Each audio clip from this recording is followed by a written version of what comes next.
کریم اما بعد فاعوذ باللہ من الشیطان الرجیم بسم اللہ الرحمن الرحیم۔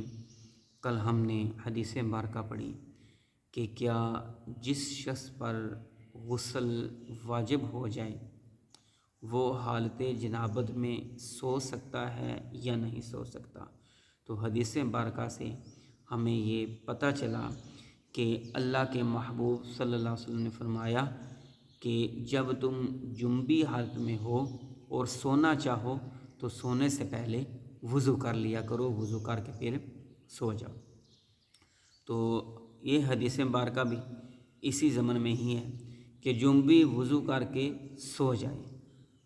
ام المومنین حضرت عائشہ صدیقہ رضی اللہ تعالیٰ عنہ فرماتی ہیں کہ نبی اکرم صلی اللہ تعالیٰ علیہ وآلہ وسلم جب جنبی حالت میں سونے کا ارادہ فرماتے تو اپنی شرمگاہ کو دھو لیتے اور نماز جیسا وضو کر لیتے تھے، یعنی کہ سونے سے پہلے آپ اپنی شرمگاہ کو دھو لیتے اور جس طرح نماز کے لیے وضو کیا جاتا ہے ایسے وضو فرماتے اور سو جاتے۔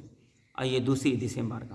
حضرت عبداللہ بن عمر رضی اللہ تعالیٰ عنہ کہتے ہیں حضرت عمر فاروق رضی اللہ تعالیٰ عنہ نے نبی اکرم صلی اللہ علیہ وسلم سے فتویٰ پوچھا، کیا ہم میں سے کوئی حالت جنابت میں سو سکتا ہے؟ فرمایا ہاں، جب اس نے وضو کر لیا ہو۔ اب تیسری حدیث مبارکہ۔ حضرت عبداللہ بن عمر رضی اللہ تعالیٰ عنہما فرماتے ہیں کہ حضرت عمر رضی اللہ تعالیٰ عنہ نے رسول اللہ صلی اللہ علیہ وسلم کو بتایا کہ ان کو رات کے وقت جنابت لاحق ہو جاتی ہے، میرے لیے کیا حکم ہے؟ فرمایا وضو کر کے اپنی شرمگاہ کو دھو ڈالو اور سو جاؤ۔ یہ تینوں حدیث مبارکہ ایک ہی ضمن میں ہیں کہ آیا کہ بندہ جب حالت جنابت میں ہو تو کیا وہ سو سکتا ہے کہ نہیں سو سکتا؟